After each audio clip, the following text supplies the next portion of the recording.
Bienvenidos al episodio número 20 de Cibernetia.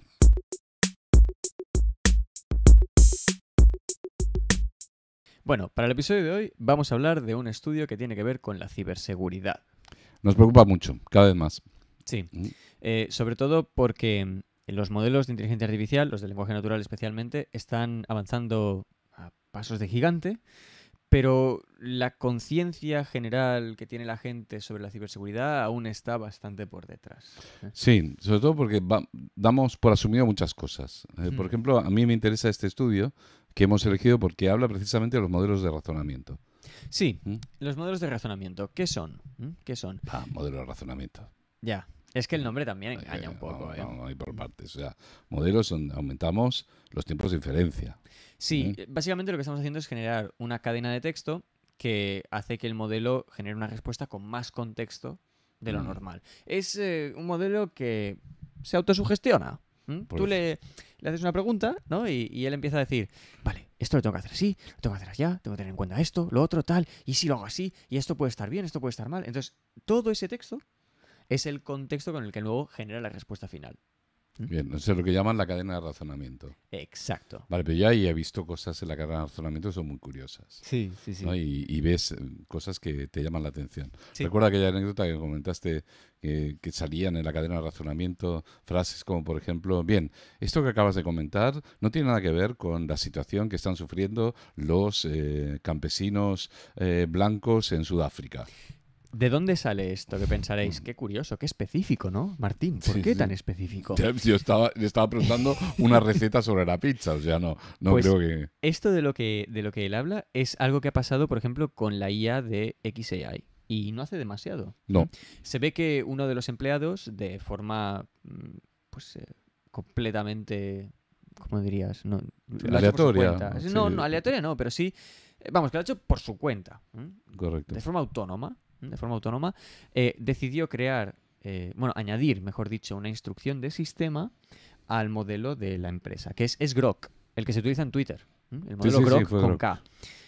Y esta instrucción era algo del estilo, no puedes hablar de la situación en Sudáfrica que tiene que ver con los granjeros blancos y la expropiación de sus tierras y etc. Es decir, es una instrucción bastante política. Vale, pues no hablemos de eso. Hablemos sobre la pizza de cebolla, que era lo que me interesaba a mí. Vale, pero entonces, ¿por qué cuando le dicen no hables de esto, lo primero que hace al darte la respuesta es decir, parece ser que esto no tiene nada que ver con los granjeros blancos? No, bueno, ahí está los problemas en la cadena de razonamiento. Este estudio nos interesó primero porque desvela algo que es muy interesante, que es la altísima tasa de filtración de datos que son datos personales, que hay precisamente en esa cadena de razonamiento, que nosotros intuíamos, y yo no sé por qué, pero incluso a mí esto es algo que me llamó la atención, porque no lo había ni siquiera meditado, es el hecho de que esa cadena de razonamiento era como algo interno, ¿no? Como los pensamientos que tenemos nosotros, ¿no? Que están dentro de nuestra mente, no verbalizamos,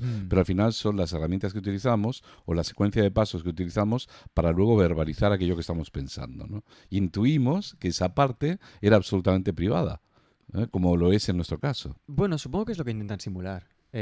Supongo que el objetivo es ese, hacer Ya. que el modelo pues lleve a cabo este proceso con el que se pueda llegar a simular la inducción, la abducción o la deducción, y entonces en base a ese proceso ¿no? llegar a una respuesta más fiel a lo que nosotros queremos. Porque al final el objetivo de todo esto, el añadir más texto diciendo esto así, esto así, tal y cual, no es ni más ni menos que conseguir una respuesta mejor. Sí, correcto. Bueno, el estudio es interesante. Sí, entonces... vamos a ir al estudio. El estudio es el siguiente, ¿vale? Se titula... Ay, esto está un poquito bajado, vamos a subirlo un poco. Se titula Leaky Thoughts, que son pensamientos que gotean. Filtraciones de pensamientos. Los modelos de lenguaje natural grandes de razonamiento no son pensadores privados. Bien, vale. Vale. Es un estudio interesante porque lo que hace es que pone en escena los problemas de filtración que hay en estas cadenas de razonamiento, entre comillas, el razonamiento. Sí que han mirado modelos realmente interesantes. Un Llama 70B, un R1 de PSIC. Han mirado también, me parece, un Quen. No sé qué versión. Han mirado todo modelos de código abierto. Sí, correcto. ¿Y por qué? Bueno, porque supongo que son los que puedes medir ese tipo de cosas y puedes Ah. operar. Y entonces, claro, luego ya entraremos en ese jardín, acerca de qué pasa con aquellos que son de terceros y no tenemos esa capacidad, ¿no? Entonces, ese tipo de filtración, ¿cómo la controlamos? Es decir, ellos han cogido modelos que están abiertos al público, que os podéis descargar y ejecutar en local o en vuestra nube privada, porque son modelos que permiten leer esta cadena de razonamiento antes de ver la respuesta final. Vale, pero ponme un ejemplo, a ver, cómo sería una filtración. Me Eh, interesó mucho eso del elefante rosa. Sí, ¿Vale? sí, sí. Vale, Está- bueno, imaginaos lo siguiente, ¿vale? Y esto es humanizar muchísimo a la IA en este caso, pero hablemos de personas por este momento. Imaginaos que os digo, rápido, no pienses en un pingüino. Mm, Vale, ya está, ya has pensado en un pingüino. Sí. Mal, ya estás fallado, fracasado. Sí, sí, ¡Pam, no, pam! además en muchas Entonces, versiones. O sea. Claro, entonces lo mismo le pasa un poco a los modelos cuando les damos instrucciones tan específicas, ¿no? Mm. Cuando yo, por ejemplo, utilizo un modelo con los datos de mi empresa y le doy, además de lo que sería mi actividad comercial y una descripción breve, pues le doy datos sensibles como mi IBAN, Ujú. mi dirección bancaria para una cosa o para la otra, los datos personales de, Sí, de el mis código postal, trabajadores. el NIF, las direcciones. Claro, cosas que dices, Sí, ostras, sí. yo tal vez esto no lo compartiría con todo el mundo a menos que vaya a realizar un proyecto o cosas que ni siquiera compartiría, como por ejemplo, pues datos privados de cómo funciona la empresa, ¿no? Claro. Vale, todo esto el modelo tiene acceso a ello. ¿Por qué? Pues porque lo uso internamente o porque como es un chatbot con el que interactúa el cliente, si necesita responder cosas sobre mis productos, tiene que poder acceder a estos datos. Es ¿no? decir, que la cadena de razonamiento, ese sistema es capaz de revelar esos datos que son confidenciales. Vale. Aunque nosotros le digamos que no lo haga. Exacto. Entonces, ¿qué es lo que pasa aquí? Que como el modelo tiene acceso a todo este contexto, cuando yo le envío una consulta, es muy probable que en esta cadena de razonamiento, que no necesariamente la respuesta final, solo en la cadena de razonamiento, aparezcan frases del estilo, vale, el NIF de la empresa es este, pero no lo puedo mencionar en la respuesta final. Vale, la dirección de este trabajador de la empresa es esta, pero no debería incluirla en mi respuesta porque son datos privados. Vale, pero ¿qué pasa? En realidad, el razonamiento en realidad es aumentar el tiempo de inferencia. ¿De acuerdo? Sí. Pero ¿qué ocurre si, por ejemplo, podemos llegar a la conclusión de que necesitamos tiempos de inferencia más grandes para evitar ese tipo de filtraciones? ¿Es cierto eso? Bueno, es lo que plantea el estudio. En el estudio dicen, en realidad esto está pasando porque no le estáis dejando razonar suficiente. Que Vale. ya es mucho decir, ¿eh? Pero bueno, dicen que en realidad lo suyo sería dejar que estas cadenas fuesen más largas y entonces cuando el modelo tiene más espacio para contextualizar, es menos probable que la respuesta final contenga un dato privado Confidencial. o confidencial. ¿Por Ese- qué? Mm. Porque es más probable que aparezcan textos del estilo, esto no lo puedo hacer, esto lo tengo que hacer así, esto lo tengo que hacer así, y Vale. con ese contexto se ajustará mejor la respuesta. Vale, es decir, le damos más capacidad, digamos, de contextualización y con eso aumentaría el nivel de anonimato y de privacidad. Sí, pero esto es asumiendo, y es lo que asumen en el estudio cuando plantean esta hipótesis, que el contexto que generará contendrá instrucciones muy específicas sobre lo que no tiene que hacer. Y más aún, en la respuesta final, el modelo tendrá en cuenta estas instrucciones para no pifiarla. Vale, ¿y cuál es el resultado? No, No. no es es así. No es así. O sea que no No. funcionó la hipótesis, no. A ver, vamos a ir por partes. Ellos miden los resultados en 3 métricas claves. La primera es si la respuesta final es correcta o no, que para Correcto. ello utilizan unas métricas estándares. Ujú. De respuestas que están bien o mal en función de preguntas que ya tienes la respuesta correcta, ¿vale? Correcto. Y luego miden la filtración en 2 sitios. Lo primero es en la cadena de razonamiento, Ujú. ¿vale? En ese texto antes de la Ujú. respuesta final. Ujú. Y lo segundo es en la respuesta final misma, es decir, lo que en teoría vería el usuario. Bueno, ¿eh? que eso ya es súper delicado. A ver, Claro, es lo que no puedes ocultar, porque es lo que Claro. te va a dar como respuesta al modelo. Entonces, en esa respuesta final, Ujú. ¿te filtra los datos que no tiene que filtrar, sí o no? Bueno, pues ojo al tema, porque resulta que incluso añadiéndoles instrucciones de lo que no podían filtrar explícitamente, tan solo el 1% de los modelos, me he comido el micro, el 1% de los modelos de las pruebas que han hecho no filtraban los datos. Creo que he visto una gráfica muy chula.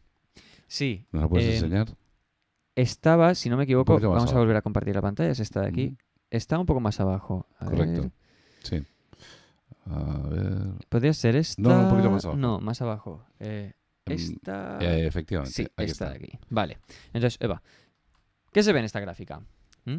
Bueno, tenéis en el eje de las X el presupuesto que se han gastado en cantidad de tokens. Es decir, cómo de largo es el contexto que puedes generar. Y esto Vale. lo definen diciendo, no te puedes gastar más de X dinero. Vale, Vale. perfecto. Y en el eje de las Y ven 3 métricas claves, ¿vale? Que son las 3 que hemos mencionado. Cómo de útil es la respuesta, si la respuesta final contiene o no filtraciones y si la cadena de razonamiento contiene o no filtraciones. Los 3 modelos que veis aquí en los colores azul, verde y rojo son Qwen, QWQ y R1 Lama 70B, que es una versión distilada del R1 del Lama 70B. Aclaremos un término, que no estamos hablando de dinero, estamos hablando de tokens, porque estos modelos son de ejecución local, ¿no? Bueno, ¿por qué lo hacen en tokens en realidad? Porque cuando tú instancias el modelo en la nube, según con qué proveedor lo hagas, te harán pagar por la cantidad de tokens que generes. Vamos, no, correcto. Entonces, o bien te hacen pagar por el uso por hora, o bien por la cantidad de tokens. Así Bueno, para que... ya va bien hacerlo así, entonces. Sí, para que el experimento no se vaya de madre, dicen, oye, cada intento no puede costar más de X dinero. Te has gastado 4.000 euros para demostrar que esto evidentemente no funciona. Exacto, entonces vamos a intentar no perder la casa con esto. No, me parece genial, fantástico. Pero está muy bien cómo son los ratios, ¿no? Son impresionantemente bajos. O sea, estamos hablando, por ejemplo, de la derecha, ¿no? Privacidad en el razonamiento. Vemos que el QWQ de 32 billones de parámetros, que no es precisamente pequeño, pues está yendo a una privacidad del 1%, es el que está dando mejor. Espera, porque esto resultado. es el 100%. O sea, ellos, eso estaba eso es porcentaje, entonces va del 0 al 100%, ¿vale? Pero el 100 es el 1 aquí. Ah, correcto. Entonces, lo que te están diciendo es, fíjate, empecemos por la utilidad de la respuesta. La respuesta se vuelve, en algunos casos, menos útil cuando superas una franja de tokens, ¿no? El azul aquí, que es el R1 Qwen de 14.000 millones de parámetros, a medida que superes los 175 tokens, cada vez es menos útil. O sea que el punto de inflexión serían 165 tokens y a partir de ahí ya no se obtiene, digamos, un resultado mejor. No, va empeorando. El resto de modelos se mantienen un poco sobre la misma calidad, ¿vale? El QWQ y el R1 Lama 70B, pues más o menos oscilan entre la franja de calidad con la que trabajaban, pero no mejoras de forma sustancial. O sea, añadir más tokens no te garantiza una respuesta mejor. Eso para empezar. O sea, la utilidad lo que nos está indicando es cuál es el nivel, digamos, de acierto que tiene la respuesta que le hemos planteado, a la pregunta que le hemos planteado. Sí. Entonces aquí te dicen, bueno, la cosa no cambia mucho, ¿eh? Si añades más tokens en cuanto a calidad. Vale. Y ahora en cuanto a filtraciones, ¿cómo va el tema? Bueno, en la respuesta final podemos ver que sí, efectivamente la respuesta final no filtra tanto datos que son privados, ¿no? Entonces, cuantos más tokens pongas, más probable es que no filtre. Vale. Esto es bueno. Pero ¿qué pasa con la cadena de razonamiento? Pues es lo contrario. En la cadena de razonamiento, a medida que añades más tokens, el porcentaje de privacidad baja. Correcto. O sea, cuanto más labia le das al modelo para que se autosugestione, más probable es que acabe chivándose de lo que no tiene que chivar en este proceso de decir lo que tiene que hacer y lo que no tiene que hacer. O sea, lo quiero decir tan bien que al final filtro lo que no tengo que filtrar. Claro, imaginaos aquí un estudiante nervioso. No, un estudiante no, un chiquillo nervioso. Un chiquillo nervioso al que le han contado un secreto. Entonces, él ahora tiene que mentir. Y tienes la oportunidad de dejarle pensar durante 2 segundos o dejarle pensar durante 1,5 minutos. Claro, el chaval durante 1,5 minutos va a estar comiéndose la cabeza. Es que esto no lo puedo decir, no lo puedo decir. Cada vez que piensa en lo que no puede decir, es el equivalente a filtrar la respuesta en este escenario. Volvemos otra vez a humanizar un proceso que es estadístico y es estocástico. Pero bueno, independientemente de eso, la comparativa sí que está bien. Lo preocupante es la falta de confidencialidad. Es decir, y lo preocupante es qué pasa si usamos esto en chatbots para empresa o lo usamos, por ejemplo, tanto a nivel, digamos, de atención a los trabajadores como para un sistema de atención al cliente final, ¿no? Entonces, todo esto, si hacemos digamos una impresión de todo el proceso de razonamiento, pues estamos incurriendo en un riesgo altísimo de filtración de datos que se pueden obtener a partir del uso de esos chatbots. Entonces, claro, eso es una situación delicada, ¿no? Y nos puede todavía ser peor la situación si no tenemos control sobre el modelo. ¿Qué pasa si hacemos un Rapid y resulta que nuestra aplicación va contra una API que va contra, yo qué sé, ChatGPT, ¿no? Bueno, y usamos un modelo de razonamiento de ChatGPT tipo el O1 o el O3 o lo que sea. Esto también es otro melón, porque aquí en estos modelos nosotros podemos leer la cadena de razonamiento, podemos leer todo ese texto con el que luego contextualiza su respuesta final. Entonces aquí puedes hacer una auditoría de si se ha filtrado algo o no en ese texto. Pero como bien dices, en proveedores cuyas soluciones son opacas y que no podemos ver estas cadenas de razonamiento, ¿qué pasa con los datos aquí? Bueno, pues yo podría estar frente a un escenario en el que yo como usuario final solo veo la respuesta final, pero el proveedor, a menos que lo ponga en los términos y condiciones, podría perfectamente auditar las cadenas de razonamiento. Y si en esas cadenas de razonamiento están datos privados míos, pues ya se han filtrado. Claro, pongamos este escenario, ¿vale? En el mejor de los casos aquí. Yo trabajo con un proveedor de IA, da igual cual sea, pensad en uno, y me dicen, documento que subas, documento que no vamos a leer. Hay privacidad, no te preocupes. Tú piensas como usuario, ¡ostras, qué bueno! ¡Qué bueno! Porque ahora le puedo subir todos mis documentos sin anonimizar y a mí ya me garantizan que no se van a filtrar. Vale, tú esto te lo crees, subes tus documentos, en la política pone que efectivamente no se van a filtrar, o sea que tienes una base legal sobre la que actuar si se filtra algo, perfecto. Pero el proveedor no te dice, tampoco auditaremos las cadenas de razonamiento. Cuando no te dice esto, ¿qué pasa? Que a medida que el modelo va generando respuestas cuando tú lo usas, en esas cadenas de razonamiento podría estar perfectamente tus datos privados. Fantástico. Entonces ya tienen acceso a ellos sin necesidad de leer tus documentos.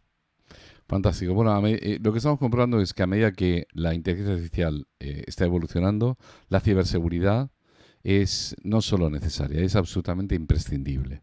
Tenemos que auditar estos sistemas, tenemos que ser conscientes de cómo funcionan y a partir de aquí podemos hacer un uso mucho más, podríamos ser higiénico de ese tipo de herramientas y podemos generar una tranquilidad tanto para nosotros mismos como empresa como para todo el entorno con el que interaccionamos, ya sea clientes, proveedores o los propios trabajadores de la empresa, de que está delante de un sistema que no va a filtrar o que las probabilidades de filtrado de información privada son mínimas o nulas, ¿no? Y esto es algo muy importante, es algo realmente muy importante y que además ahora pues estaba muy en boga, digamos, con la RIA y con la Ley de Protección de Datos, que venimos digamos, aplicándola desde hace muchísimos años.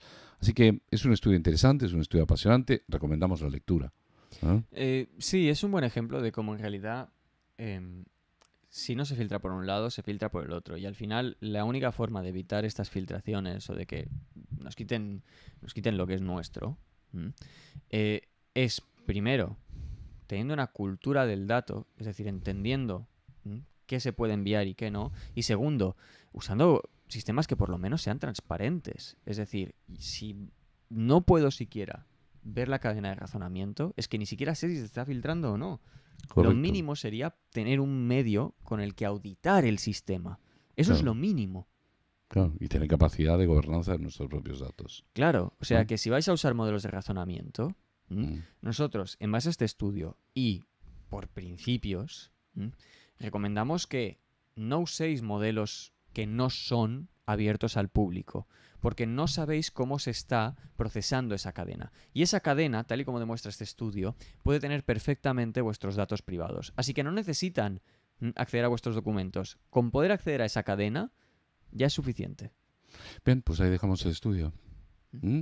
Hasta aquí hemos llegado. Ha sido realmente un tema interesante. Esperamos vuestros comentarios. Vemos a ver qué ocurrirá ahora en un futuro, con qué solución pueden encontrar a este problema que se está planteando, que es realmente interesante, y veremos a ver cómo evoluciona la tecnología para darnos esa garantía que todos estamos anhelando de privacidad y de gobernanza de nuestros propios datos. Muchas gracias y nos vemos en el próximo. Hasta la próxima. Adiós. Adiós.